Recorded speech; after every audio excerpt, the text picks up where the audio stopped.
The industry perspective is a space for those in the industry to speak freely about their experiences without fear of retaliation or a negative review. The views and opinions shared here are solely that of the individual and do not reflect the establishments in which they work. With that said, if you feel offended by these jokes, we weren't expecting to get tipped by you anyway. That's a good line. This also a good place to start, sir. Well, oh, He's Sir. already taking his drink. Sir. well, I'll do both. Hold Paulo, on. you have Sir, yours. the camera's already on now. Is that mine up there? No. I don't know. Yeah, it is fun. He's not on camera today. He's- Who gives a fuck? He's in the Matrix. Cheers. Cheers. Cheers. I'm the architect. I am the architect. You Just don't a look like the disembodied voice. KFC guy though. KFC guy. Welcome everybody to the podcast where we pull back the curtain and shows you what goes on behind the scenes of your favorite bars and restaurants, and we like to call that the industry perspective. Thank you. There it is. I'm not doing all the catchphrases today. I'll just do the intro. That's fine. Intros are good enough. So, even though you have been on this show before, we didn't get to use that one. I'm so happy to have you back. So we sorry about that. we are welcoming back Rachel to the pod. So welcome back, Rachel. Yeah, that was definitely that was on me. That was on me. Messed up and deleted the wrong file, so we lost that episode. But we're so glad to have you back. Also being joined by Chris as well. For our dedicated listeners, is Scrappy Chris. Yeah, Scrappy's in the building. Wait, are you like a fighter? You can explain. He ain't a that one. killer, but don't push him. With the sip, jeez, all you had to do was like touch your glasses and sip at the same time. Well, now Wow, I'm that's some terrified. gangster shit right there. That's the real architect. Maybe So I'll be over here. yeah, so welcome back to Thank both of you, you. but I'm stoked to be back. especially for you. Aw. Yeah. I But was like, because we lost your last episode, you know, I not know. that you're chopped liver. I'm just saying your episode made it. On the last episode when she was here, I was chopped liver. I was sitting over there. That's you were true. you were Yeah. in timeout in the kitchen. That's fine. Yeah, It's okay. That's normally where I live. There we go. Wow. You got it. We love a little misogyny. I wasn't gonna say anything there. I know better. So, for everyone who hasn't seen you before, which is pretty much everyone on this show, let everyone know about you as far as, you know, what you do now and how you got started in the business. So basically, I've been bartending since I think like early 2016. Before that, I was dancing in clubs, exactly what you think it is. And I loved it for what it was. And then I think that there's probably a lot of other women who have been dancers that understand that it's kind of, it has an expiration date for a lot of people. And I hit mine pretty quickly after like 4 years. And I decided to be abused in other ways. So I became a bartender. And it was one of those things where I was like, okay, like I'm great at hustling. I'm great at staying up really late. And I like being in the party scene. So I was like, what better of an industry to get into than bartending? It's like kind of the best of all the worlds. You know, I'm behind a bar, so I've got this 3 to 4 foot barrier between me and these assholes that we have all had to deal with at one point or another. Any server, anybody, even in retail, they don't even get that barrier. Unless you're behind the cash register. Yeah, unless you're behind the register, and even still that register is maybe a foot. Yeah. You know? So I begged my friend at the time. I was like, hey, please. I was like, I will do anything to get out of dancing.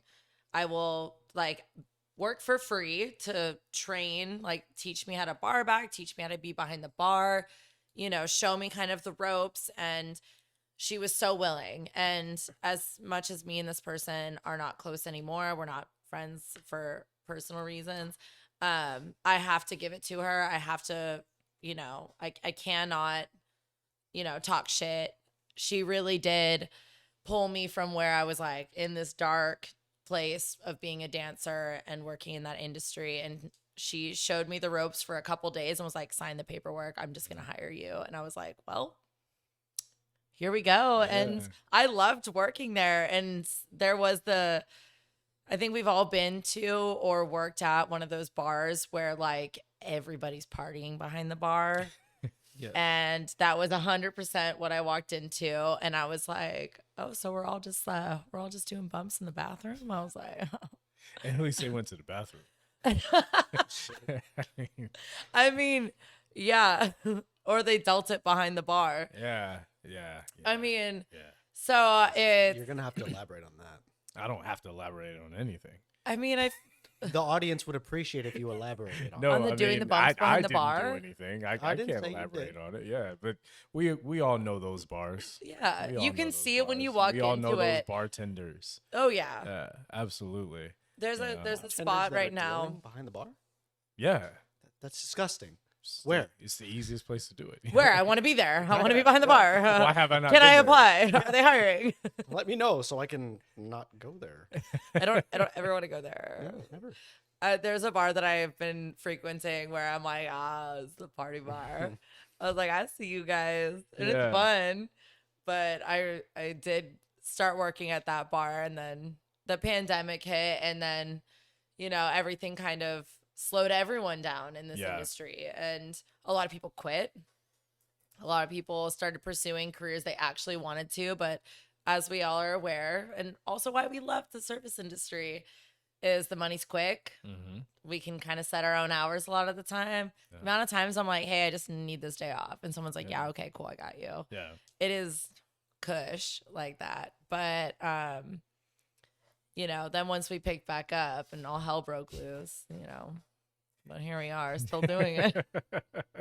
I think we all during the pandemic thought like, well, whenever we open back up, I'm going to go back, I'm going to make my money that I got to make, and then implement whatever plan I came up with during the pandemic that's going to get me out of the service industry. It was And cute, here right? We are a few years later, we're still It in was it really for cute. sure. Absolutely. You know. I remember about a little over a year ago, one of our live shows, we actually had someone who was in the audience who used to be a server or either a server or a bartender, but they were saying that they only left the industry because the pandemic happened and they got a desk job.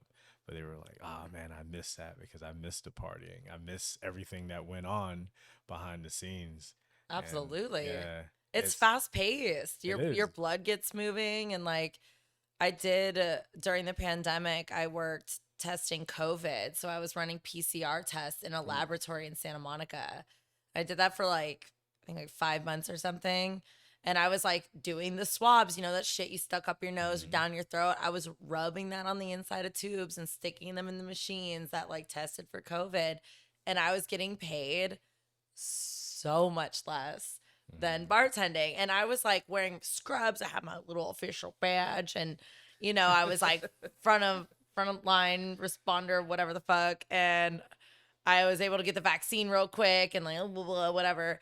And when I first got a bartending job again, I made my whole paycheck in a day, and I was like, people talk so much shit about the service industry, and then they sit behind a fucking desk and they type away clickety fucking clack, and they have some douchebag named Phil with some stupid tie Phil. that he's like, well, we need to have this meeting at 9 a.m. And I'm just like, that is so cute. I go to work at 3 p.m. today. Like, what the fuck do I need to be doing at 9 a.m. besides getting coffee and watching TV? I will watch SpongeBob until I go to work, and then I will make your paycheck in a day. I still don't understand who decided that the day has to start so early. If we all want to wake up Nazis. around the same time, oh wow, that took a turn. Not gonna disagree. I had a desk job during the pandemic, and it fucking sucked. So I'm kind of right there with you. Can And confirm then it still sucks. it's never gonna not suck. I see all the people walking out here at 12 p.m. they're all just going to lunch and shit. And They're all got their stressed. super nice, outfits and shit. And then it's like, so you just go to lunch and then go straight back, and then that's it. They go out and get their slop, and then they go back to their little They stables. get their slop. Yeah. Their Turn what? the microphone towards you a little bit more. They're How's that? slop. Yeah. Yeah, it's just we're all livestock. We just go out and we get our slop, we get our rations, and then we go back to our little stables. And You keep saying slop. yes, It seems like this is a very Matrix themed episode Is it? between the architect and the way you're describing everybody. It kind of is, though. It's like you get your Soylent Green rations. Very dystopian. But if you think about it, like you see, it's almost like this robotic sense where people, I have to wake up at this time. I need to dress for my job. And then I have to go in and I have to answer to this person. And I have to send my emails. And then I'm sitting there just being like, cool. And then what? And they're like, well, now I have all this money. I'm like, okay. And you work 5 out of 7 days of the week. Your wife hates you. I mean, maybe she's good looking enough and you can pay for her whatever to be fuckable for the day, for the once a week fucking handy you get from her. Once a week handy. That's wild. But it's kind of like, I don't know. My whole thing, and this is what has always cracked me up about working in the service industry, is these corporate douchebags that walk around here with their fucking suits. They're monotone suits, fucking stressed out as shit in their stupid fucking Teslas in traffic, being like, I gotta get so I can pay for my parking to go to my job. And then they go to a bar and then they ask people like me, people like you guys, so what's your real job? And then I'm like sitting here and I'm just like, your money's green, right? But I mean, you're here, you're drinking, you're asking me for a fucking favor because this girl that's like maybe half your age would not tolerate you without you buying her drinks. So my job is to get you laid by fucking Becky over here. But go off, tell me how much my job sucks or how little my fucking shit is.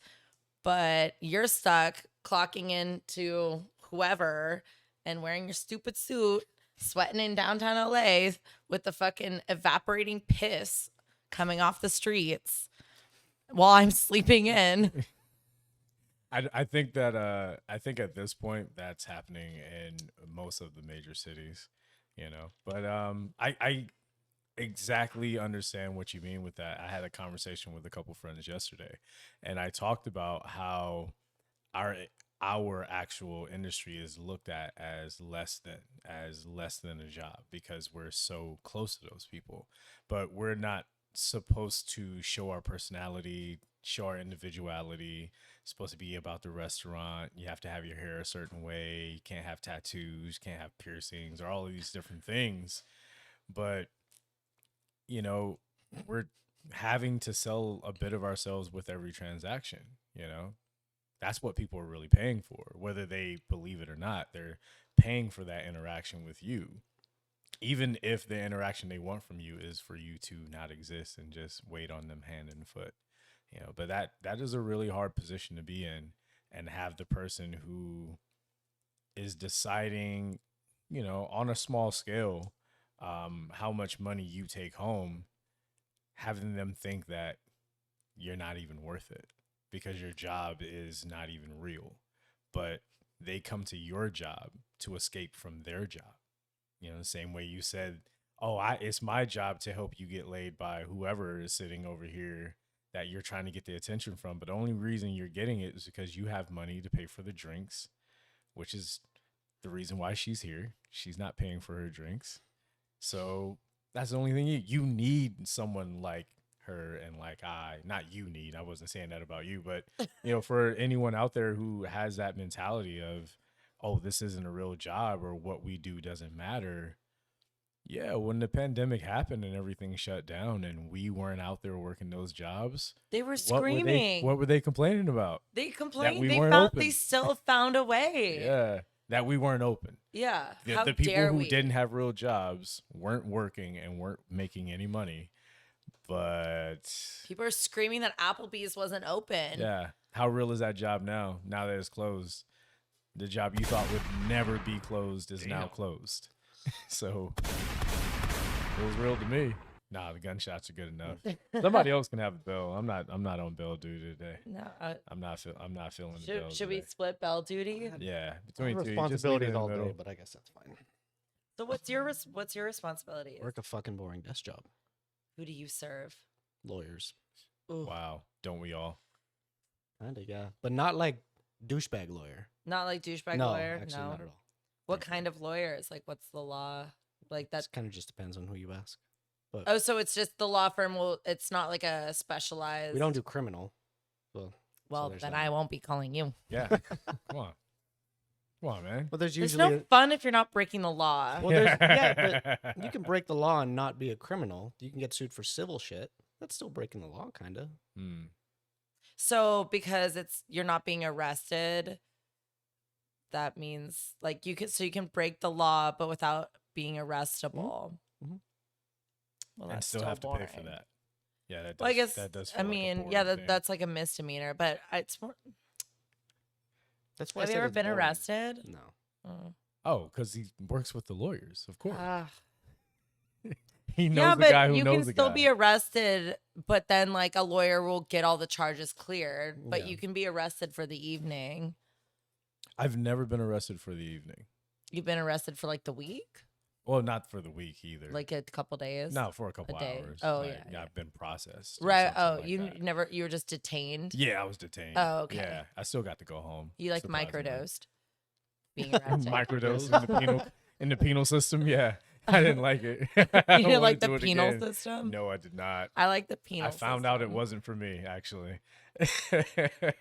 He just wasn't did. engaging with it. He knew. yeah, that was not for me. Not for me. But I think for most people who work within this industry, at some point, you're going to have some kind of brush with the law. I mean, you get off work at a time where the only people out are the criminals and the cops. They don't know which one you are. It's funny you said I that. can't tell the difference between the two half the time.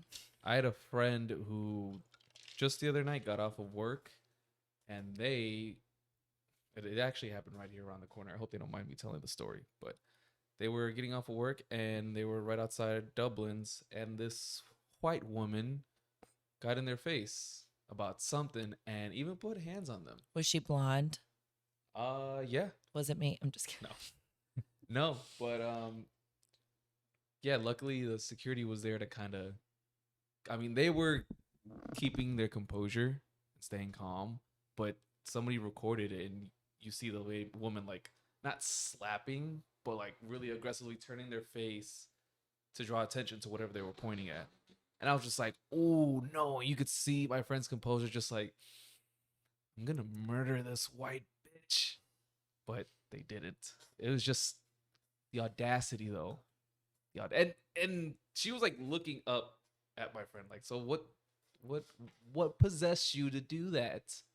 Well, I think it is also like I have to say, and it sucks because like I'm sitting here being like I'm a white blonde woman, but it is the idea that there's people that think they're untouchable, and it is that very stereotypical Karen white woman where it's like, well, I'm gonna do this because what are you gonna do? Because now there's somebody filming. And like, so she's going to start pushing this person's face, especially if it's a male, because if a man starts to defend himself against a woman, what is she going to throw herself on the ground dramatically? I know this is, it's not soccer, but she's going to be like, excuse me, ma'am. And she's going to flop. And like, but think about it, the way it happens where it's the entitlement, where I can get away with this because statistics show I can and whatever, especially if your friend is a person of color. Oh, yeah, they are a person of color and LGBTQA, whatever the whole acronym is, LGBTQA+. But I'm telling you, yeah, they are that. It's they literally both. people that are trying to find power in their lives. And it's usually some sad, pathetic white women, or even one of those white men that are the people that scream at baristas in the morning. It's the people that scream at the industry people. Those are like, lawyers. because we are all peasants and we are living in their world. And so it's 100% the audacity of like, I'm gonna push this person's face. What are you gonna do about it? Hit me then I'm gonna sue you. And then look, it's I hate Sometimes I hate them. Sometimes it's worth taking the lawsuit. I hit her. I'm just saying. I told my friend, I'm like, good thing you didn't, because They can call him. Yeah, right. Oh, but it would have been criminal. Is it a crime to hit somebody that's already like literally touching you? That's assault, because they could they'll press charges, I'm sure. Because if there's video of her pushing his face, and he's standing there just getting his face pushed, that's assault. There was a girl that called the cops on my friend I also bartended with at the time. She showed up to her house, my friend's house, to antagonize her. And my friend spit on her.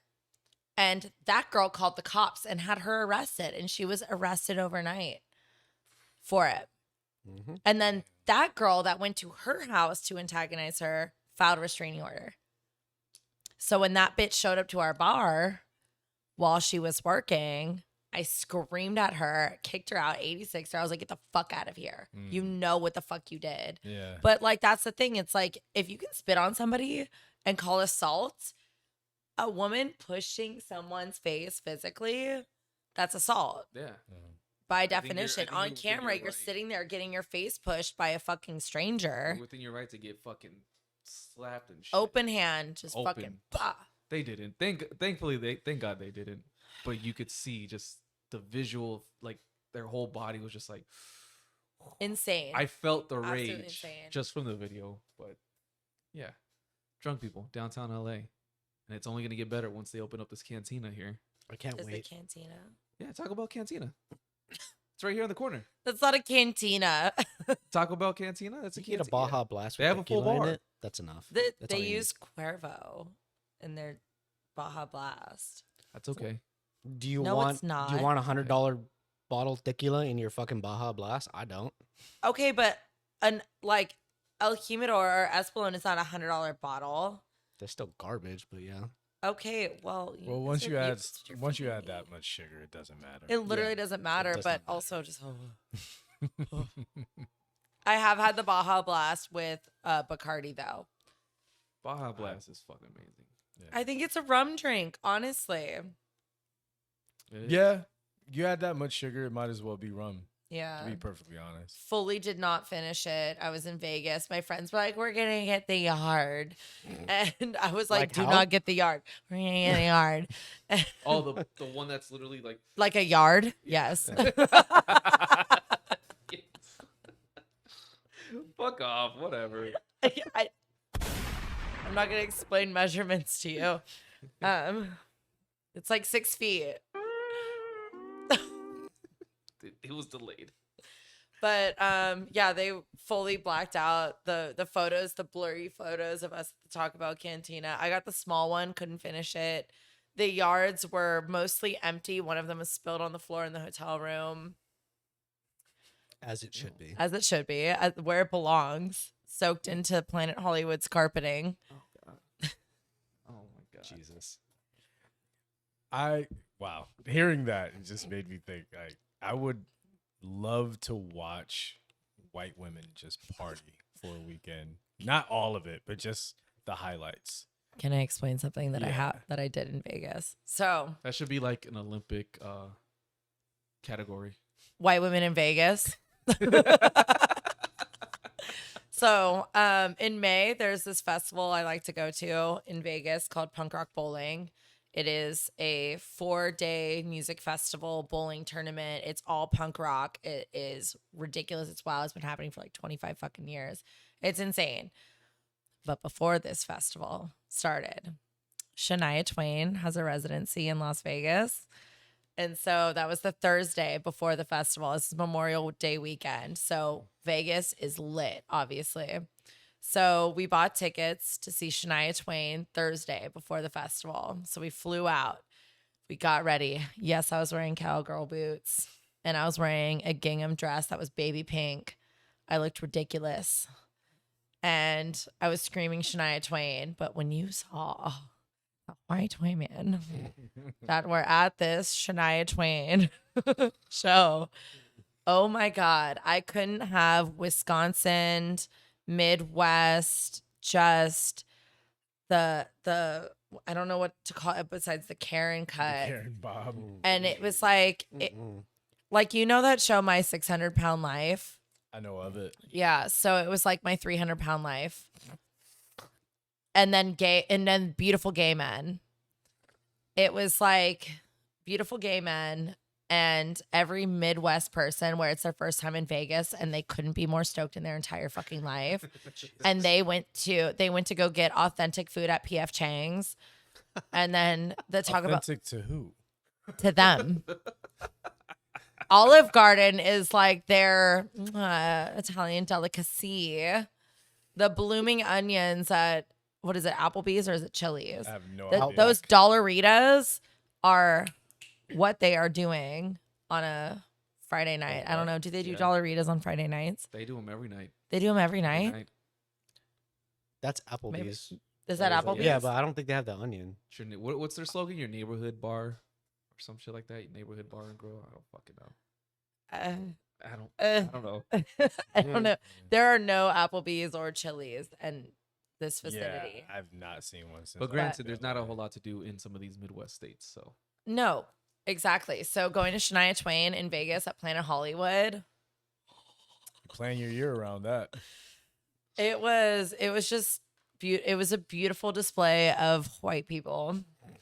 And you could see all the husbands and boyfriends where you're like, that man is so fucking gay and so repressed because y'all believe in God so hard and they're from wherever and they can't be gay wherever they're from. But they were just like the cleanest, like Brokeback Mountain men you've ever seen. And they were marking their calendars for the following. Oh, week. They were so excited. Like, they were like, "We're going out with the boys tonight. You guys are so tired from Shania, right?" Yeah. They're Rest going it back off, for girls. a boys trip next year. Yeah, absolutely. Oh, they knew. They probably have a whole group chat where there was like the cowboy meetup. Straight up, Shania Twain, Vegas. Meetup. Oh my God. This is the gayest straight men I've ever seen in my life. Cowboy meetup. Have you got a chance to watch The Bear? The Bear? The Bear. Oh yeah, it's so fucking stressful. Have you watch the it and you're just fucking twitching. You're just like PTSD kicks in. Chris, you hear the got to watch receipt it? come out. No, You're like, not I have not seen the new season. You can I don't spoil know it why. if you want, because I'm probably not going to. I don't know why I haven't watched the new season. I think because the first season stressed me out so much. God damn. Because it was too relatable, like working in a place. And I literally have looked at people and just been like, it is not that serious. And then everyone else is so stressed. And then they make me stressed. And I'm just like, I can't, no. Okay, No. so this was a terrible segue into this. But so I occasionally watch clips of Kitchen Nightmares. Oh, I love Kitchen And Nightmares. I like watching Chef Gordon just shit on these fucking egotistical fucking dumbass of head chefs. Oh, yeah. And I think that's where my, I guess, sort of, not lack of respect, but just like my, I don't know, like, not that I dislike chefs, but just that stereotypical, like, all chefs have an ego, because every chef in this show has an ego, and every person under them and their staff always says the same shit, like, oh, you can't tell them nothing, you can't this and that, blah blah blah blah blah. So I guess that's where my dislike towards chefs kind of came from, and then kind of experiencing that and seeing that myself, where like, oh, they do have egos. Granted, the ones on the show are kind of dumb and don't know what they're doing versus like some real life ones. But it's just like, god damn, dude. These guys on the show have egos and their food sucks, and it's so sad, and it's so satisfying to watch Chef Gordon come in here and just tear him down, and I know their staff is like, yeah, that's right, motherfucker. You're not the shit. You suck. Fuck you. So did you see that in your like in real life, like working in your industry, and then you saw it on Kitchen Nightmares or The Bear, or was it the reverse? Kind of like all three, because the one restaurant I worked at, like the chef knew his shit, but just you see that ego like walked around like his shit dough stinking. It's like, yeah, your food's good, cool, all right, But you're still a prick. Yeah, you're still a prick. Okay. And it didn't help that he was French, so his accent kind of made it worse. That automatically adds like 10 prick points. Have you guys been to France? No. Food fucking sucks. The food sucks? Sucks. Yet every kitchen in America is like French style kitchen and their food sucks. That's ironic. That's irony. It was exhausting trying to find a decent plate of food where I was like, can it just like why is there maybe I don't know. I really want to think I wasn't going to tourist spots because I was trying to avoid every tourist spot, but I really don't see where the ego comes from because the last time they were that powerful was Napoleon. And she has a point. You know, I don't get it. I don't get it. No. I think that just comes from a American idealized version of Europe. Like romanticized, I think. Romanticized. Like this whole like it's for Paris, it's France. Yeah. J'adore. Like fuck off. But isn't Paris like? Cause I've never been. Isn't it like dirty as fuck? It's disgusting. Yeah. It's just trash. like here. Yeah, it's a major city. Everywhere is dirty. It's like full of tourists. Like I sat at the Eiffel Tower and I was drinking some wine with my friend, and then there's like 500 people coming up to you trying to sell you shit. And you're like, okay, cool, it's the Eiffel Tower, that's great. Like it's like any tourist trap here in LA. There's people trying to sell you selfie sticks and little souvenirs and handmade whatever the fuck, but it's not handmade or but French people can suck it. If food ain't shit, go to Italy. Are they even good at that? Sucking? It's a valid question. You brought it up. I don't know. One of my friends married a Frenchman because I think she thought I was cultured, but then she found out he had a wee wee. Oh shit! Where's the bell? Go. Oh, that was good.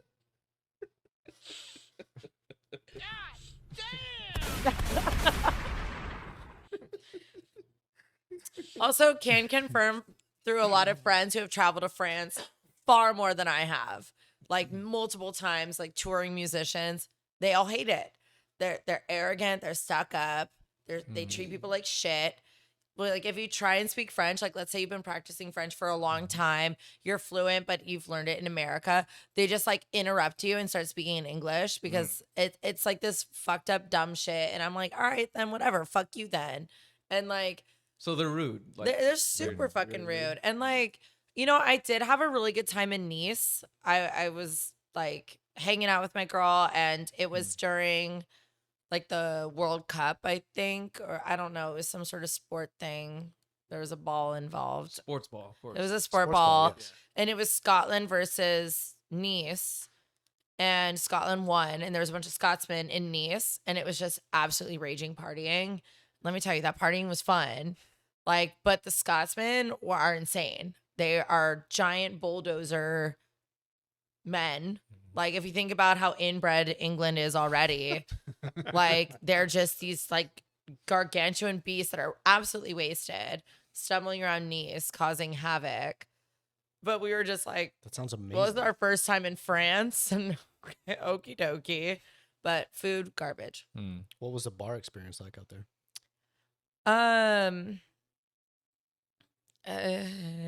There's bars. Nice was fun because of like the sports event, like because everyone was super rowdy. Like when it's like cool, you go to the Super Bowl and all the bars are rowdy. It was like that, and it was super fun. The first night we got into town, and we went out to some spots here and there. And in Paris, like we found some cool little clubs, and like we didn't go clubbing, but it was fine. I don't recall anything that was mind blowing, I guess, about being in France. Besides, I loved the company I was with. You know what I mean? Like, me and my girl had so much fun together. And it was our first time traveling overseas together. And it was super fun to be with her. But I had a similar experience in London. Like, I didn't really care for it, but it's a big city. Yeah, it was okay. But my friend that was with me, we had a good time.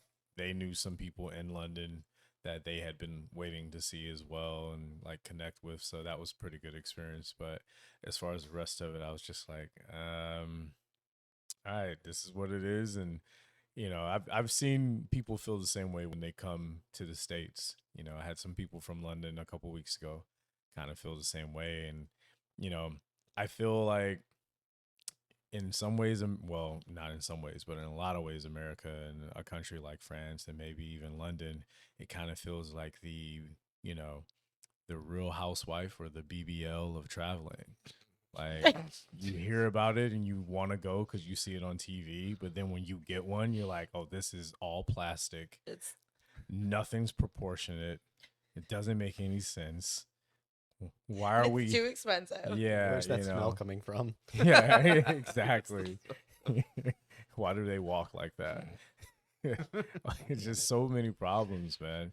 You know, like you said before, Rachel, like it is a very romanticized thing when it comes to tourism, when it comes to going to a bar or restaurant, like regardless of whatever country you're in. You've traveled, I've traveled, I know you've traveled a bit as well, but you have these ideals of, or these ideas of when you go into a place, what it's going to be like because you've seen it on TV. Or TikTok even. Or, TikTok, they pay influencers to romanticize. Exactly. They spruce up their restaurant and you go in there and you're like, cool. So that was for a TikTok to bring people in. Right. And then you get there and no one who was on the TikTok was there. Or even it's works just there. the service is so, I mean, and granted, like service, as we all know, like everyone's got bad days and stuff like that. But like when the food comes out, not like it was, because they're only making the food for the TikTok influencer. So they're making it this spruced up idea of it. And there's so much of that when I see it in LA. And I'm just like, no, they fucking don't do that. Yeah. I've been to that spot. No, Yeah. the fuck they don't. Yeah. They don't greet you with a glass of champagne. No, Get they don't. fucked. That glass And of if they champagne's do, $16. if they do is like the here's smallest some taster cooks. you've ever seen. Like, Yeah.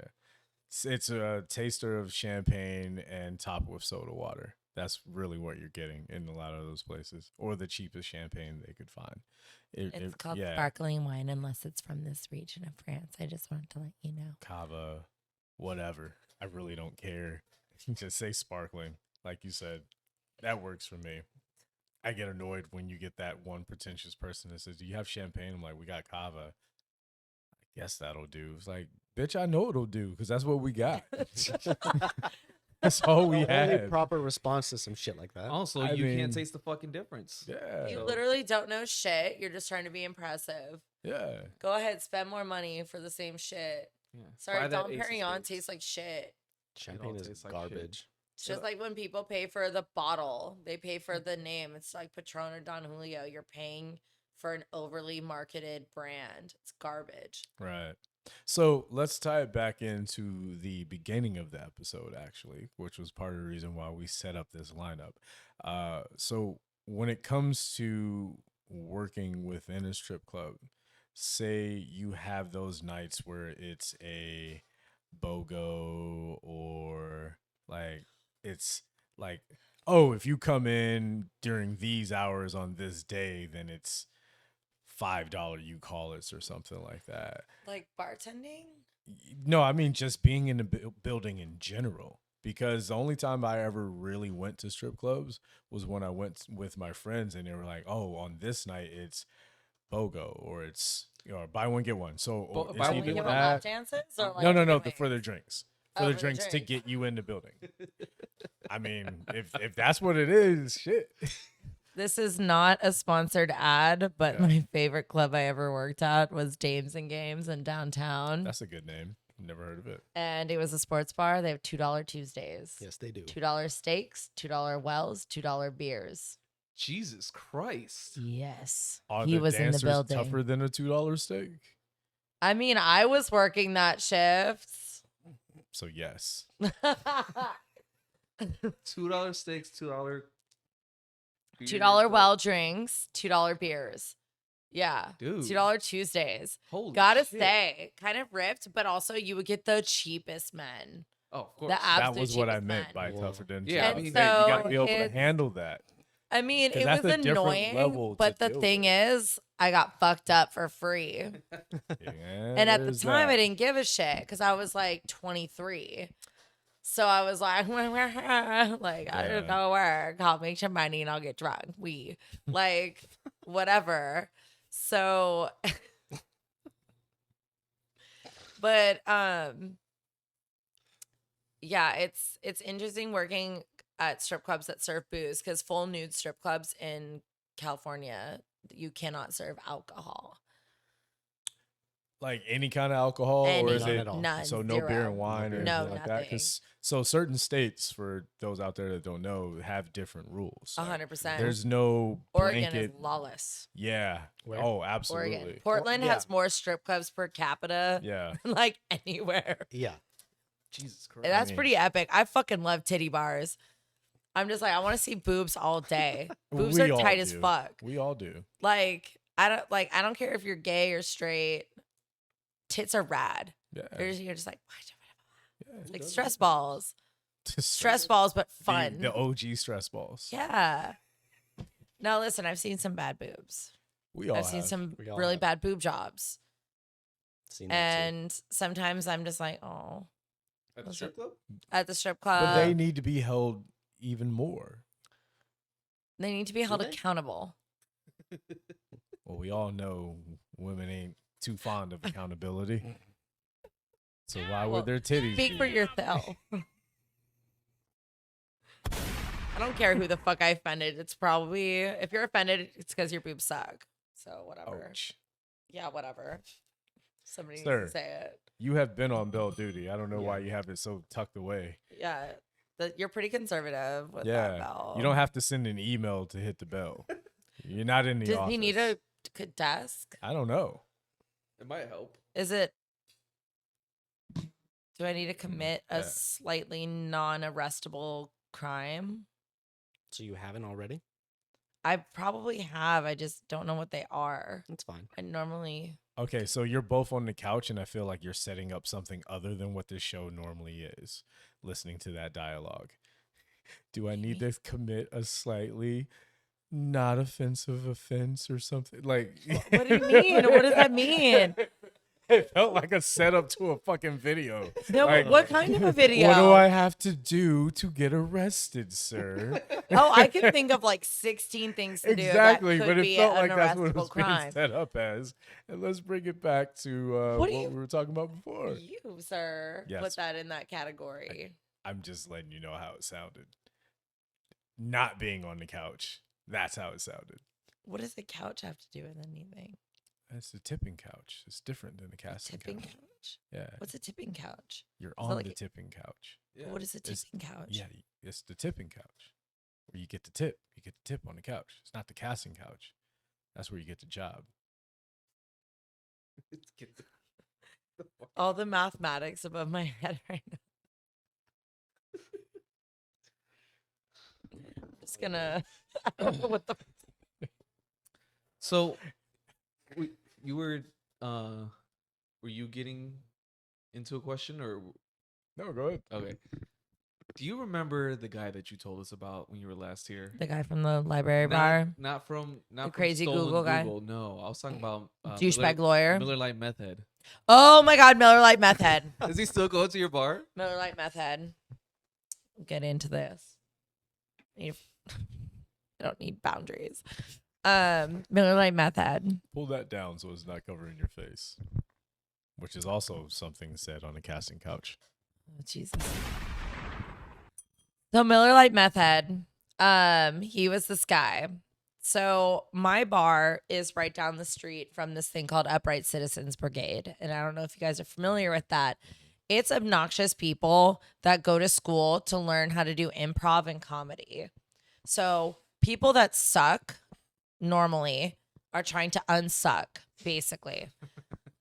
So They're trying to blow. They're trying to blow something. But this guy started coming in on my happy hour shift on Tuesdays. And he would come in just hot. And if you can picture a ginger bearded white man that kind of dresses like maybe he likes going to Coachella a little too much, but also like sports. Just picture it. Picture that ginger man with a beard. So he likes sports. He likes like sports and talking about plant medicine. Oh God. Well, once you said ginger bearded white man, I immediately thought of ginger beer and the men who order Moscow mules at the bar. They sound like the type of guy you're describing. Well, he orders Miller Lite. Yeah, but I'm just saying. I can smell your description. So, smells like patchouli. Patchouli and BO.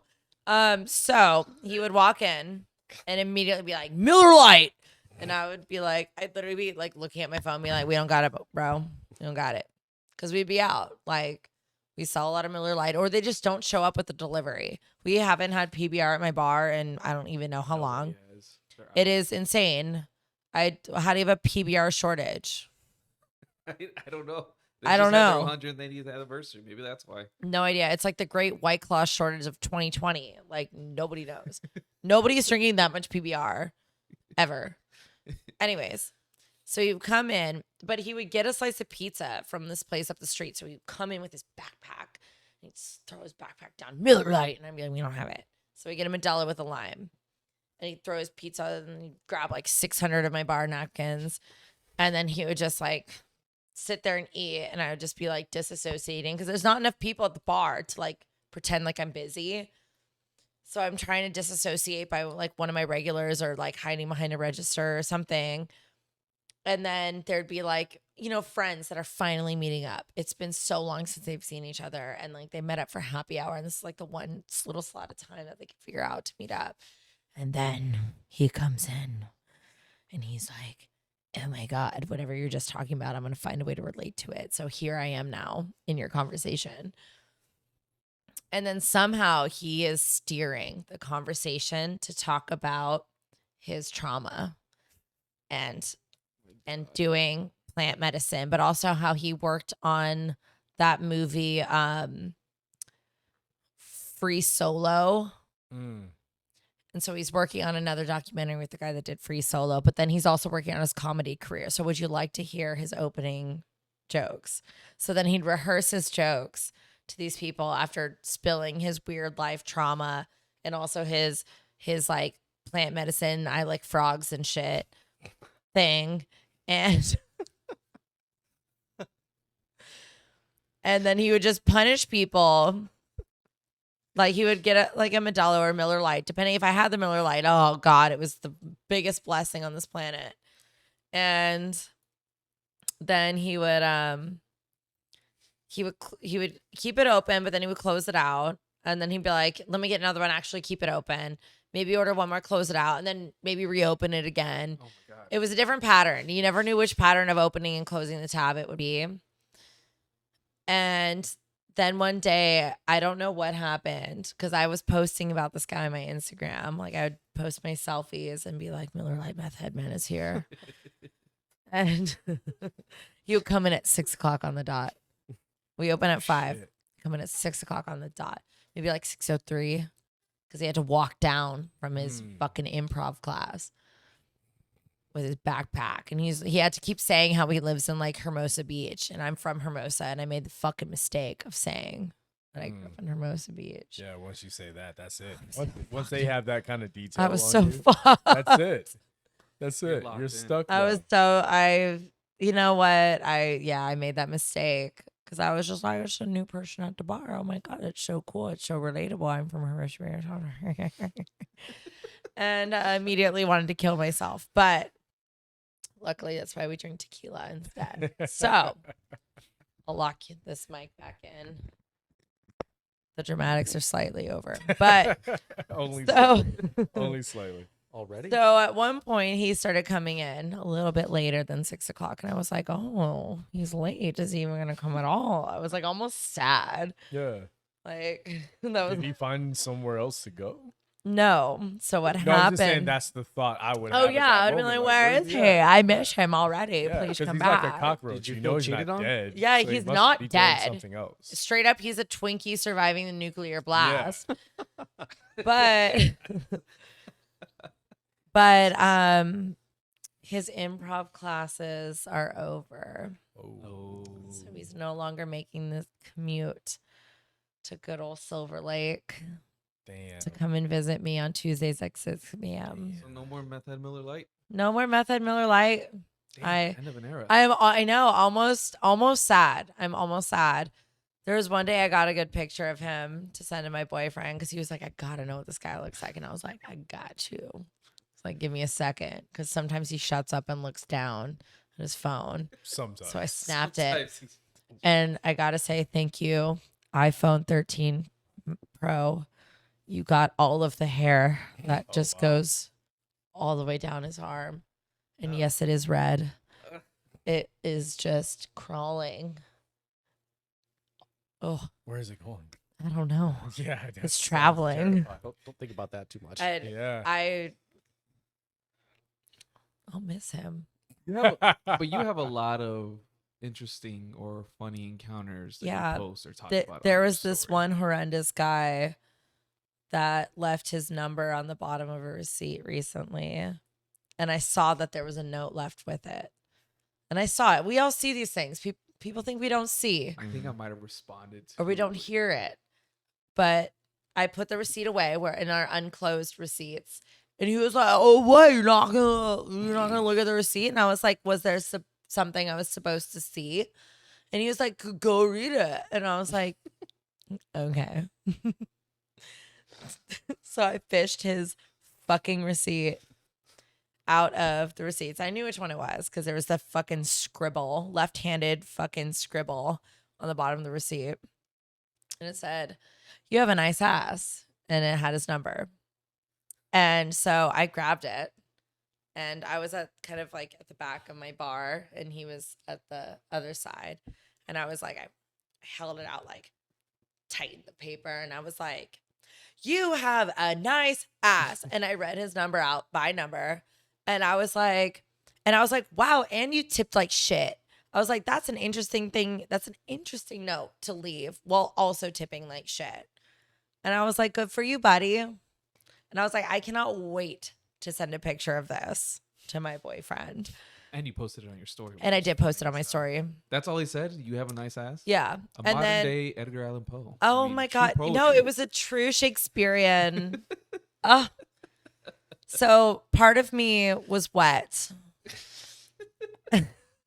But mostly from screaming at him. But so I sent a picture to my boyfriend, and my boyfriend was like, "Oh my God, classic." And he was like, "What a fucking loser." And I was like, "I know, right?"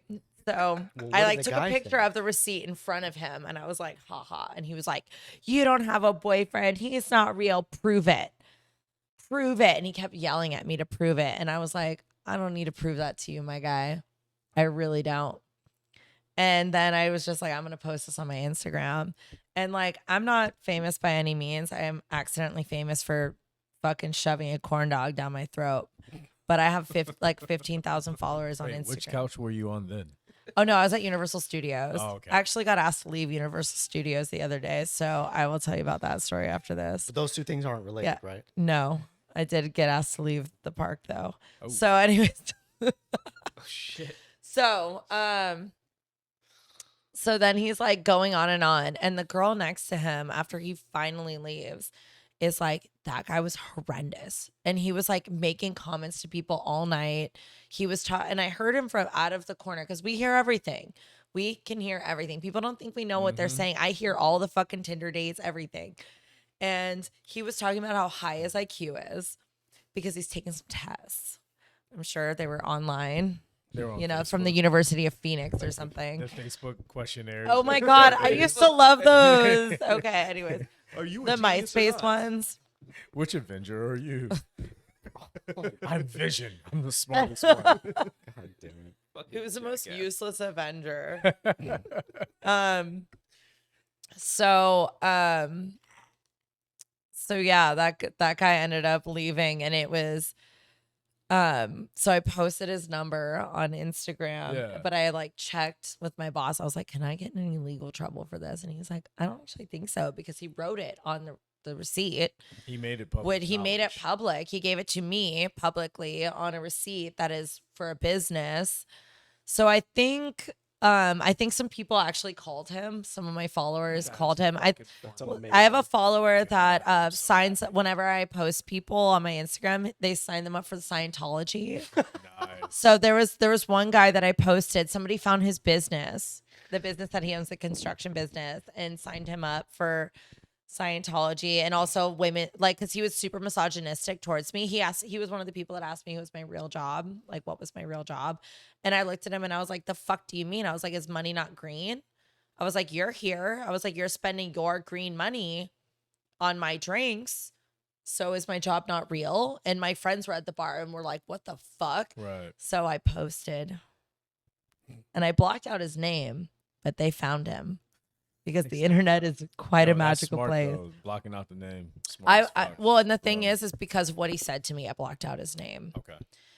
Because it's one thing to make fun of a guy that's saying you have a 9 ass, but like the people that could come for somebody, you know. Yeah. Because he like insulted. I don't know why the situation was so different for me, but this guy was like, you have a nice ass, and was like harassing me. Openly harassing me. Like, you want to insult my job while you're with this fucking date. The girl is way too pretty for that fucking guy. All right, fine. You think I'm fucking lower than you, whatever. Right. But people found him like that and signed him up for Scientology. That's awesome. It was amazing what the internet can do. That's what he gets. That's funny as hell, though. Yeah. I do love posting. I mean, it's funny as hell on the back end hearing the way the story ended, but at the same time, let's not gloss over, the fact that that's something that a lot of people in your position have to deal with that other people do not. Yeah. There are a lot of people who think that because there's a transaction involved, there is a sense of ownership, and therefore they can say whatever they want to say or do whatever they want to do. Because if I don't value your job, that means I don't value you. Yeah. And that's a really fucked up position to be put in as your job. Yeah, absolutely. As the way that you make money. So I commend everyone else who supported you. I commend you for handling it as well as you did.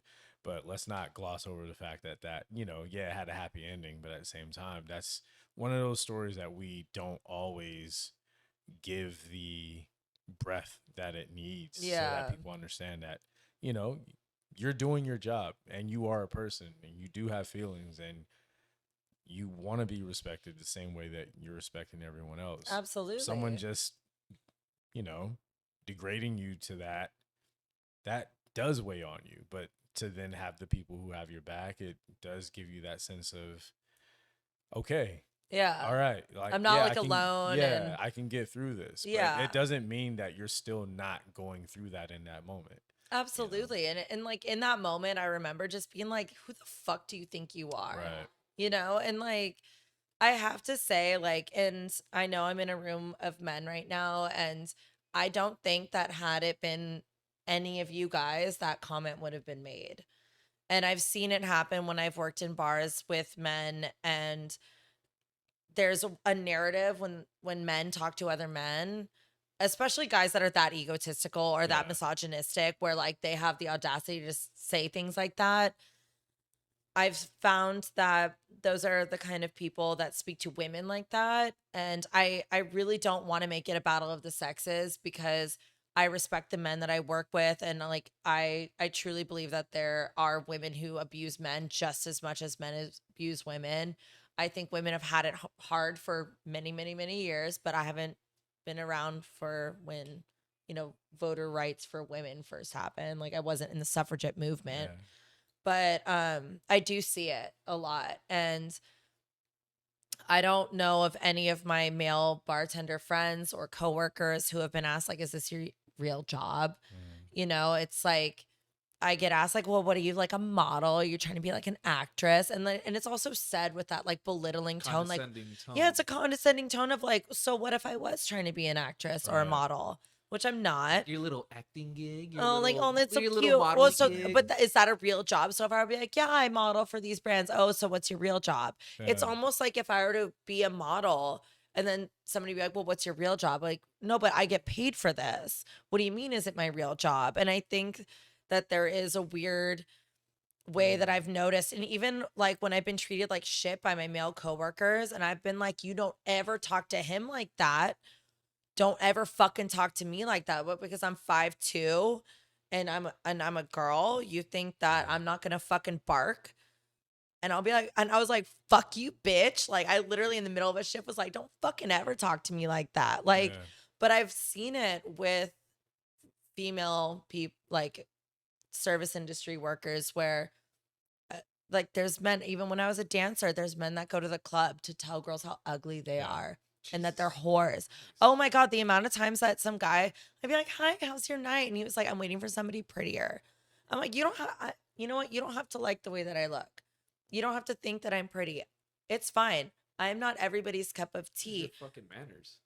But the thing is there are people out there that are out of control when it comes to a situation with a woman where it's their wife that they can't talk back to.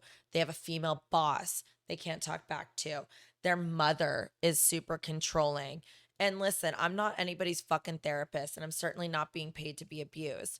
But it's like there's people that take out these things that they're so upset about because they hate women in a certain way or because of a certain reason, where they're just like, I can go to a strip club or I can go to a bar or I can go to Starbucks or McDonald's even and scream at the 17-year-old teenager trying to take my fucking McNugget order because fuck this girl and fuck these people because my wife is a bitch or my mom sucks and I have no power over this specific woman, but I can scream at this one. Well, it's usually because of what you just said. Yeah. And I had to come to terms with that. It's because of their McNuggets. Their fucking McNuggets. So self-conscious about their McNuggets. They got to go yell at somebody that they feel that they're above.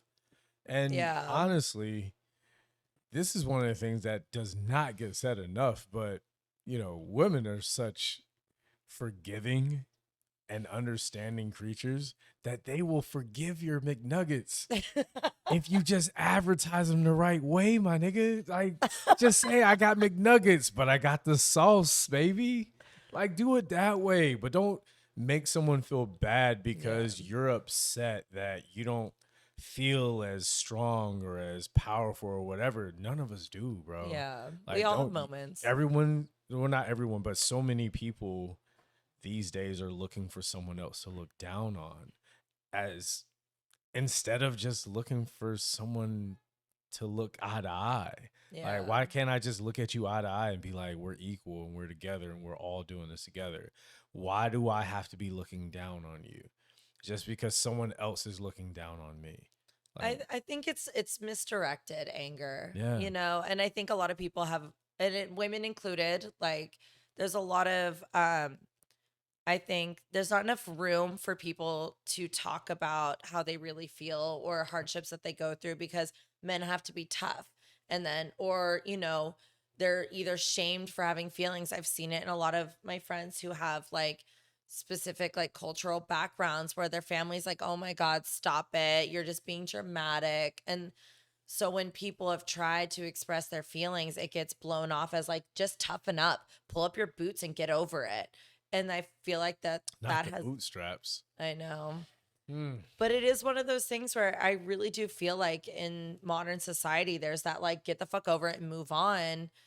And I'm thankful for like Gen Z and kind of like the newer generation of kids who are also like, no, we're going to talk about mental health and we're going to talk about these issues where maybe you couldn't talk about to your family. Mine was so Catholic. I was like always told to cover myself because of my tattoos before I was this tattooed, because I had like a couple on my arms and I was getting separate phone calls being like, you need to cover yourself before you come to the family function. And I'd be like, excuse me? Like, like the internet isn't real, like movies aren't real. So because I have tattoos, suddenly I'm corrupting my cousins. Like, well, at that point, because of how much black is on you, they don't know how much black has been in you, so they can't let you come to the family functions. Can you get a ding right there? Come on. I was still processing what just happened. Goddamn. Really uncomfortable. It don't mean that you have. It's just the fact that you're willing to allow that kind of pain within your life.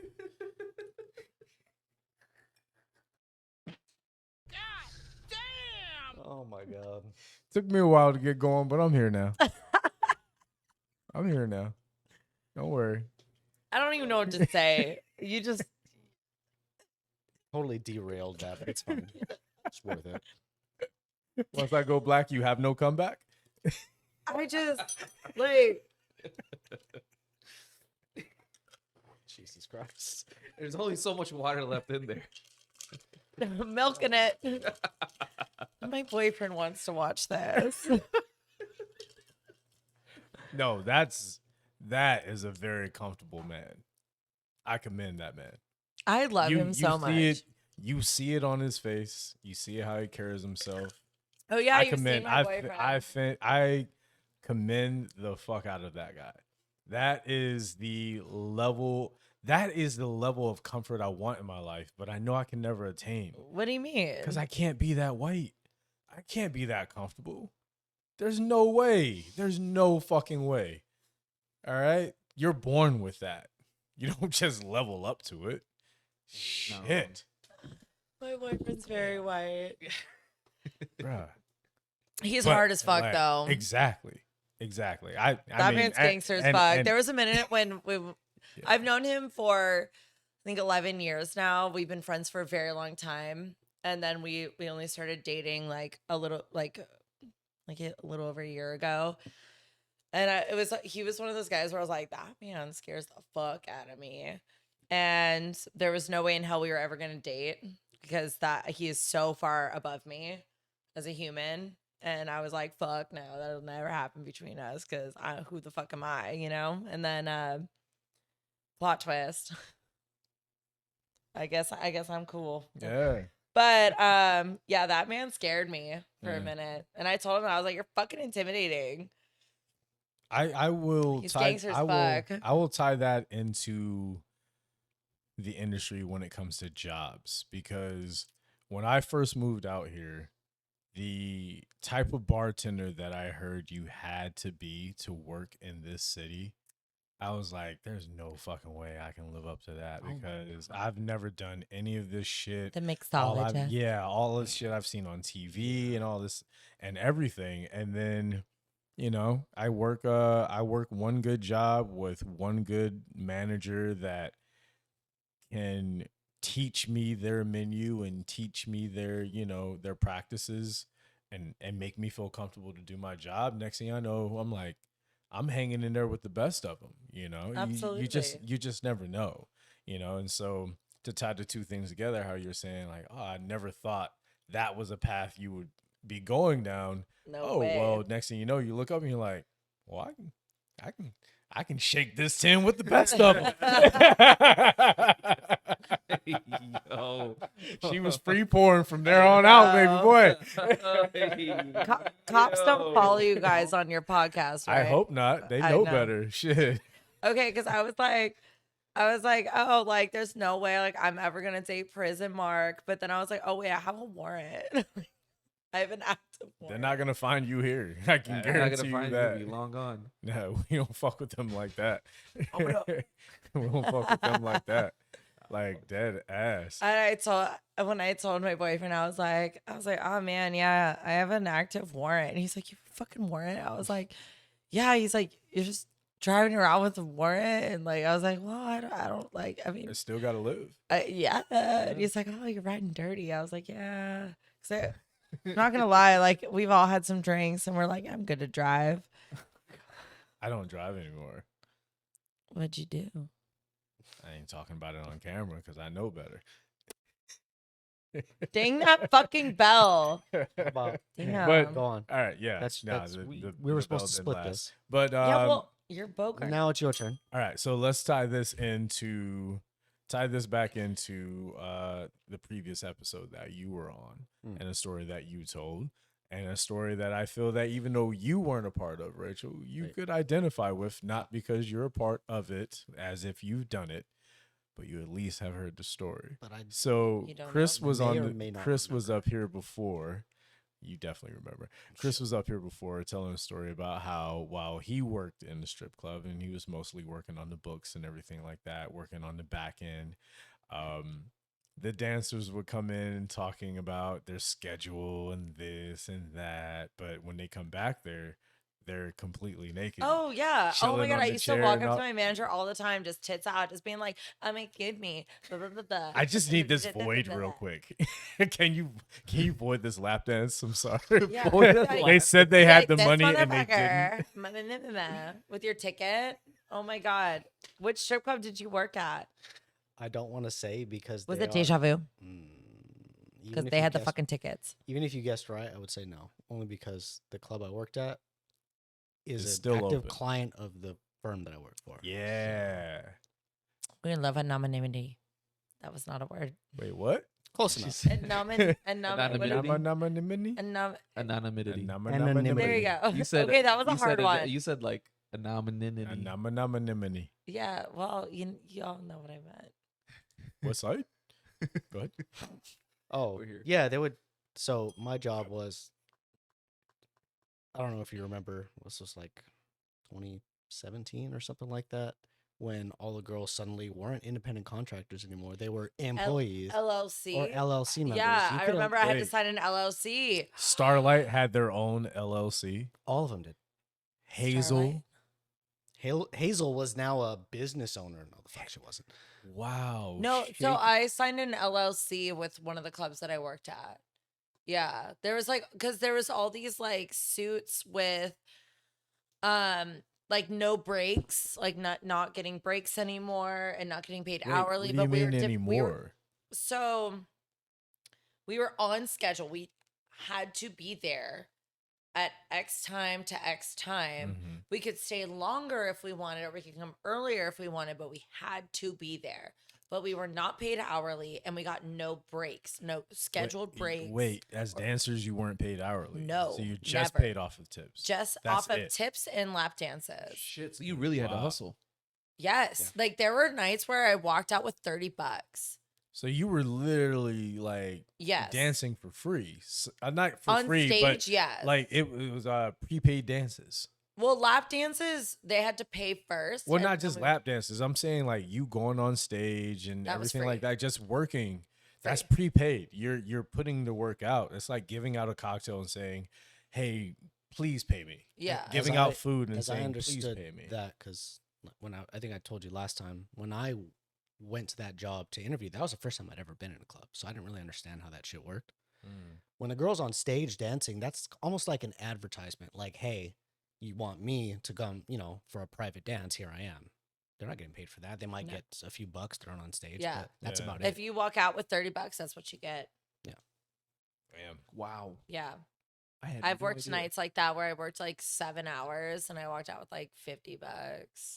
Damn. That was like at the time Uber didn't exist, so I had to pay a cab and it was $30 for the cab, or I had to sit and wait for the metro to open up at 5 a.m. after working as a woman with my bag and my heels and that's if you have enough energy to do a costume change to put yourself we in a have position lockers, but it was I just mean before going to get on a metro, you're not going to go wearing the same heels. So that's what I'm saying. If you have enough time to change everything to at least be inconspicuous. Like take all my makeup off, a hoodie up. As opposed to someone who's just getting in the car, I got to change my heels, that's it. Well, you're not walking on a thong and fucking panty. Right. You Even if you put a like, trench coat on, if you're wearing those heels, I'm going to know what you're doing. Yeah, but nobody walks into the club with the heels and nobody walks out with the club with the heels. Right.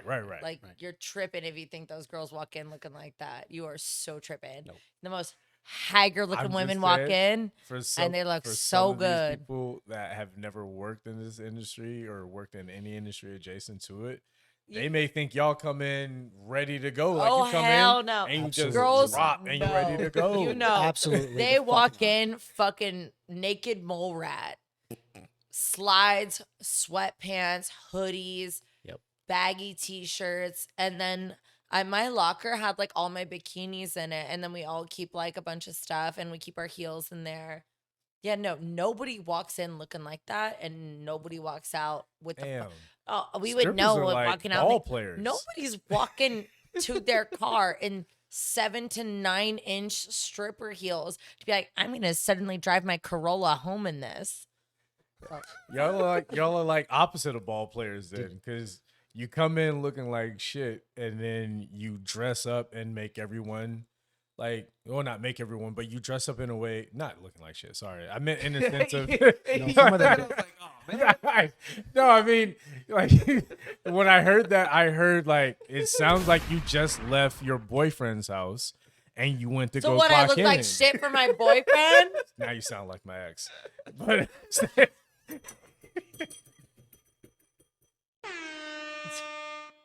I knew I fucked up when I said it, but I thought I could I could pull it in. Nah. But saying this the right way or attempting to.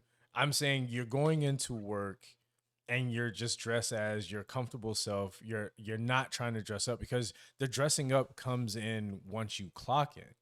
Yeah. That's when the fantasy begins. That's when you're putting on your uniform of, hey, this is me being my best self to be tipped out comes from, as opposed to like a ball player. They might wear like whatever radical outfit they want to wear or a suit or whatever. But then when they clock in for their shift of working, they're all in the same uniform.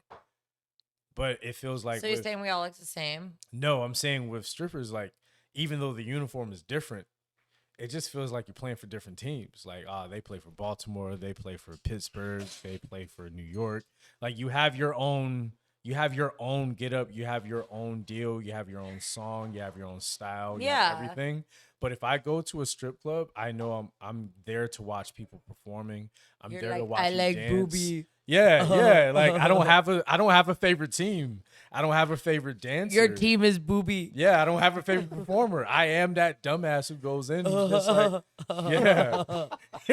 That is me. That is absolute. Didn't you hear how I described it a minute ago?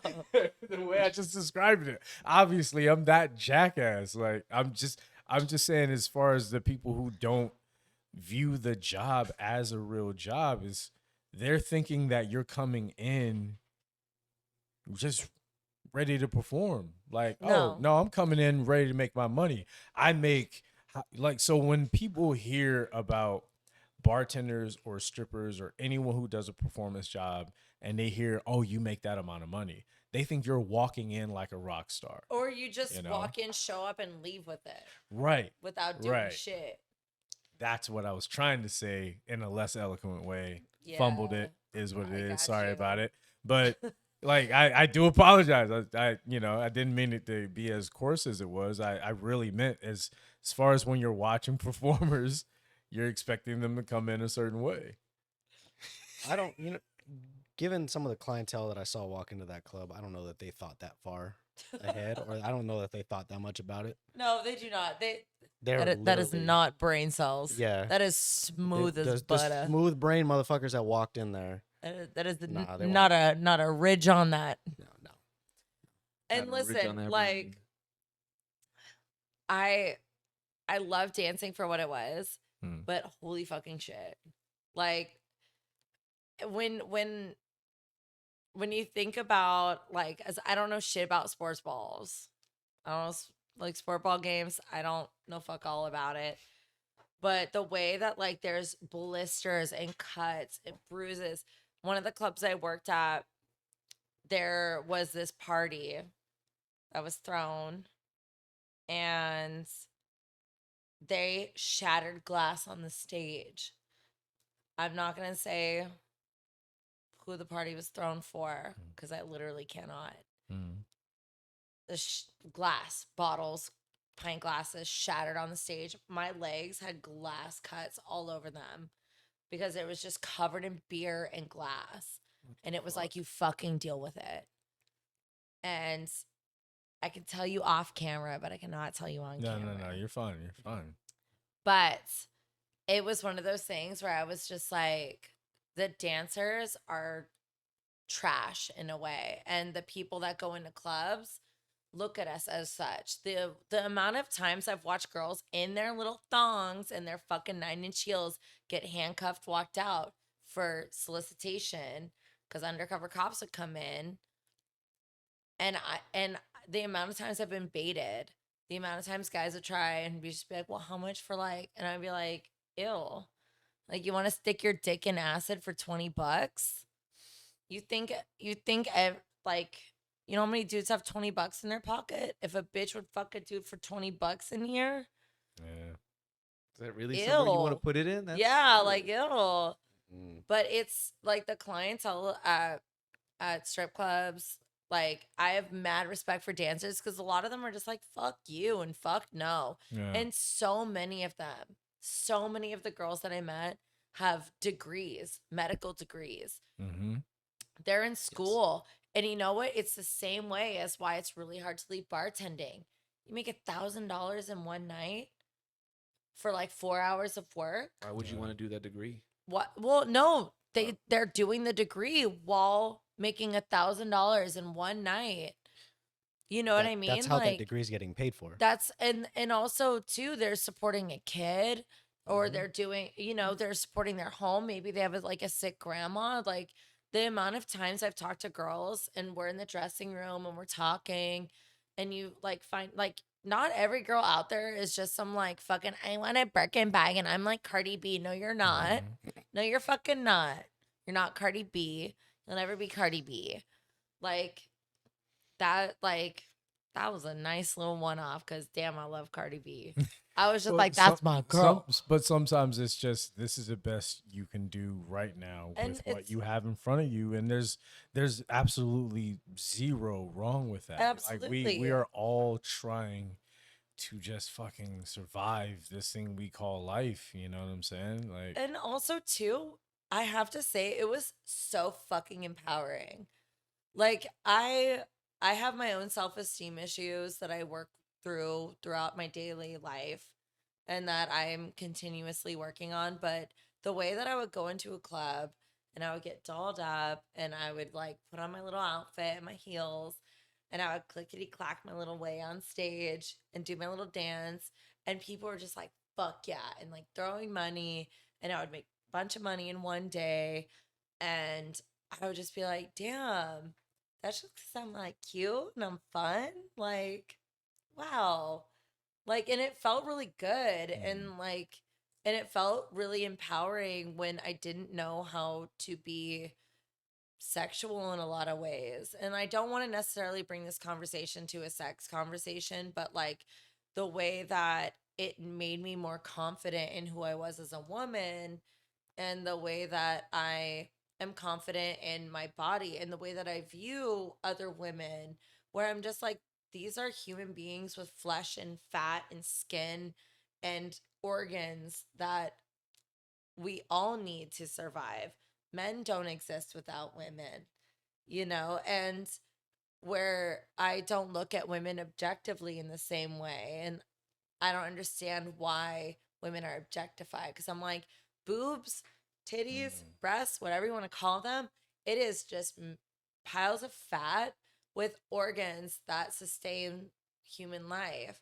And I've seen men with bigger tits than me running around town all shirtless, being like, this is my country. And I'm sitting here just like, you don't need to put a shirt on, but I do, because I'm sexualized. And it's this, I get so upset about it because I'm just like,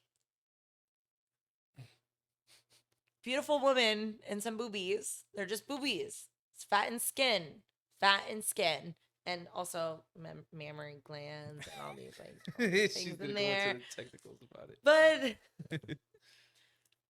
But it helps me understand that humans, and going into the office when I would talk to the managers, titties out, and I would sit and talk to my manager and just be like, when you date, like, how does it feel, you know, when you're around all these women that are naked all the time? And he was like, it really makes me cherish people for who they are, because all I see all day are boobies and vagina and buttholes and booties and BBLs and fucked up injections and fucked up tit jobs and whatever.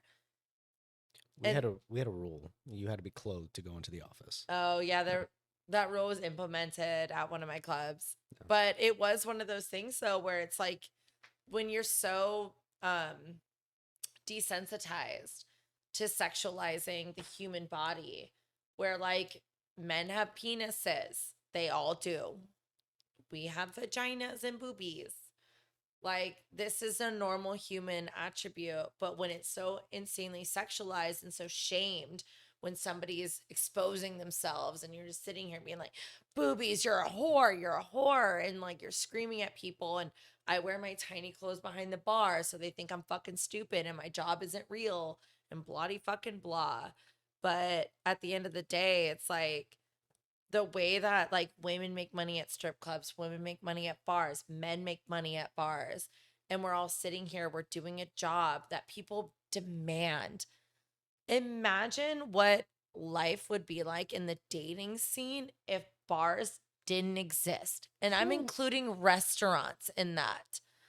And like, I know that there are societies out there where it's very religion based and it's like against religion to drink, and so countries like you're not allowed to drink when you go there. Like I think in Morocco you cannot drink at all. There's no alcohol anywhere. I think hotels sometimes provided for tourists, but you cannot drink in certain countries. But like in America especially, imagine if you just cut out all booze. Sorry, but every Tinder date would fail. Because there's this like everyone's all awkward and shitty and fucking bizarre. Right. And the human body and sexuality is so taboo that we have to sit here and hide it and pretend like we're not all horny. And then we have to sit here and be like, I really like your sweater. You pretend that you're not horny? No, I never do. I was about to say. I literally text my dude all the time. I'm like, can I just like, for like a second? That's called being in a relationship. No, like, I mean, yes, but because I also like, I'm so violently attracted to my boyfriend that I'm just that's what I mean. I would, if I could have his dick as a pacifier, I'd be so excited. She's one of the good ones, as they say.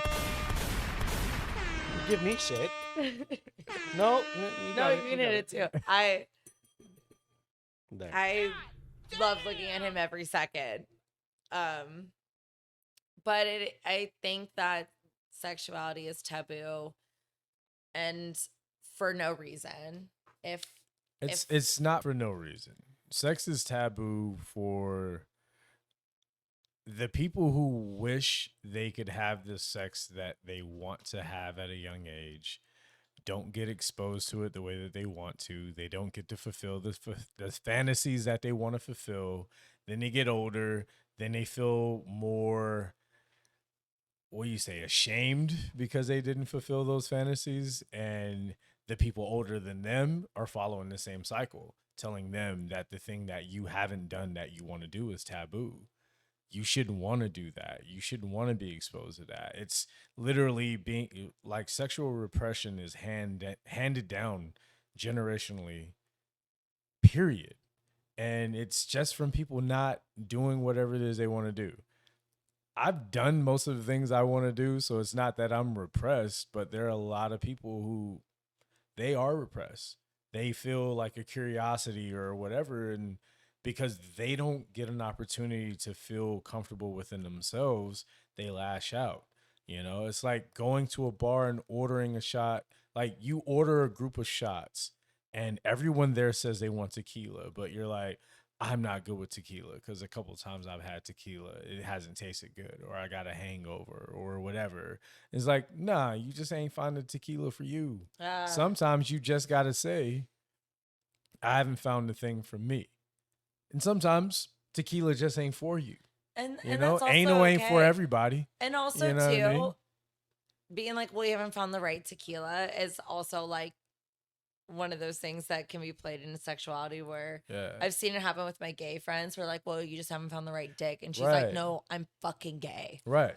And that's like, and that's it ain't what about the dick. It's I don't fucking know it. Not everything is for everybody. Yeah. You know, I said it as a joke. Like, anal's not for everybody. It's not. No. Blowjobs aren't for everybody. Really? Like, most men want a blowjob, but most of us ain't going to give one. So blowjobs ain't for everybody. You wouldn't give someone a blowjob? No, I would not. You're missing out. It's so fun. Feel like don't take your word for it. Yeah. Take your word for it. Yeah. Take your word for it. He hasn't said much this episode, but when he has, it's been silent, I know, I'm sorry. I yap a lot. I'm a big yapper. Silent but deadly. I'm a white woman. I can't help it. No, it's okay. That's why we brought you back up here.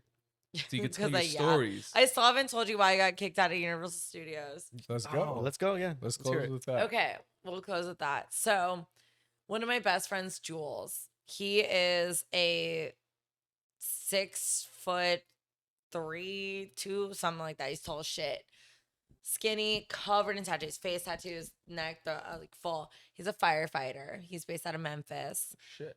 He's from California originally, but California would have made him remove all of his visible tattoos in order to become a firefighter because apparently that prevents you from saving lives. But he was an EMT here in California, and then they wouldn't let him become a firefighter. I didn't know that tattoos prevent life saving. I know, it's so crazy. Scientifically proven. Yeah. Jesus said it in the Bible. Yeah. So he moved to Memphis. And he's a firefighter in Memphis, but he came to visit. And me and Jules are super good friends. Like, that is one of my best friends. I love him so much. And for a long time, every Monday, we would go to Universal Studios and we had a routine. We would just get fucked up. And then we go have trash dinner on Universal Boardwalk. So we go to Margaritaville or Bubba Gump. And we just act horrendous. Like, he would be doing blow in the bathroom at Harry Potter. Like, you know what I mean? Straight up. He'd be like, I'll be right back. Like, you know, it's so good. As you do. Jules is an absolute angel. He is so kind and so caring. Like, he's super like ACAB. Like, he's like, my favorite part of my job is fucking booting cops out of my fucking ambulance. Like, straight up slamming doors in their face. Like, fuck you, get the fuck out of my face. Like, Jules is who you want saving your life. Hell yeah. Like, he cares so much about saving lives. So Jules finally came into town. It was his dad's birthday. And he was like, I need the girls to get together and we need to go to Universal Studios. So me and my best friend, Jules, were like, we're going to Universal Studios. Well, we're getting lit. And we're like, fuck yeah, we're getting lit. And so like we like had some drinks at Anahido's on City Walk. Then we go to the park. It's like fucking empty. So empty because it's like right before 4th of July. And it's so empty. And we're going on all the rides and like we go downstairs and we get a tiki drink and we go on Jurassic Park and we're just like, rah, rah, rah. And then we go to Harry Potter World and our favorite bartender is bartending. And I fucking love this girl and we do shots.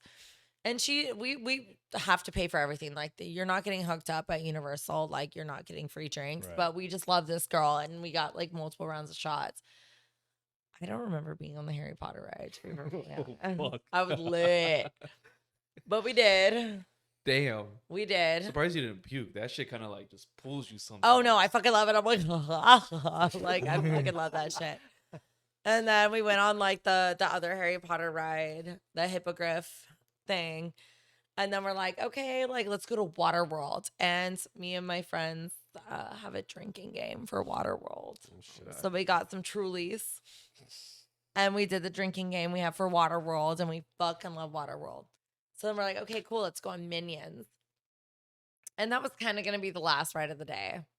And we were drunk. We were very drunk. Well, obviously drunk, undeniably drunk. There's no way I could have been like, I'm sober. Right. Like, no way. And so this woman that was working there in the line was like, you guys have had some drinks. And I was like, we totally have. I was like, Because you can't deny it. You just can't. And I was like, we absolutely have. And I was like, this is our last ride.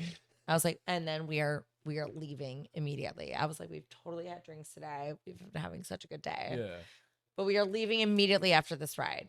We are not going to cause any problems. Like, because also we're pass holders. So like, no, like we're going to come back, whatever. This guy came up to us with, if you think of like the most stereotypical, I'm a teenager and I have these braces and I have some acne on my face and literally pepperoni pizza face, braces. You did that voice so well. You did. It was so embarrassing, to be perfectly honest. And he was like, okay, I need your names. And Jules, being fucking amazing and also like, fuck you. Because he's like, anytime authority, he's like, why do you need our names? And he was like, well, just so that like we have it on record that we spoke to you. And he was like, are we being detained? Oh, shit. And they're like, no, we just need it. And I was like, you know what? Maybe we should just go. We should just go. Because fuck this. Yeah. And he was like, and Jules was like, no. Are we being detained? Are we being detained? So why do you need our names? And I was like, you know what, guys? Like, we should just go. Yeah. And they were like, okay, yeah, you guys need to go. And we were just like, let's just get the fuck out of here. And we just beelined it out of Universal Studios all the way out to the Uber area. And then we Ubered to the Red Lion, where I proceeded to also black out because I literally was so drunk that I was just going in and out. Oh, God. And I don't think no. I actually got a drink at Red Lion. I just showed up and was blackout. like, I need to go the fuck home immediately. Yeah. And then I Ubered home. But I still have not found out if, I think I keep getting charged for my annual pass. I don't think they identified us. Was but this during They the didn't day? get your names. yeah. Well, yeah, it wasn't nighttime yet. Oh, so But you also, definitely had that heat, too, so Yeah, the heat heat definitely it fucked you was- up more. probably because the amount that we drank wasn't anything crazier than You're I've dehydrated done. as fuck. Yeah. 1,000%. But yeah, we have not tried to go back quite yet. But yeah, because your friend Jules is like, are we being detained? but also he won't be with us the next time because he's only in town occasionally. But God, that's funny. yeah, That's funny. bless. But I've actually blacked out at Disneyland before and still didn't get asked to leave. Mr. Meows don't give a fuck. Walt Disney's like, give me that fucking money. Mickey came up like, had a little too much to drink there, huh? Why That- don't we go and, That was rehearsed. That's too good. What do you say, Goofy? Gosh, I don't know, Mickey. Maybe they should go. I can't do Donald. That's where you draw the line. That- Okay. Yeah, I can't that's do it. Donald, so that's why I'm behind the camera. Bless. What just happened? All right. That's been another episode of the Industry Perspective. So make sure to like and subscribe, and we will see you next week. Peace. Yeah, make sure you follow too. Oh my god. I have to pee so bad. Oh my God.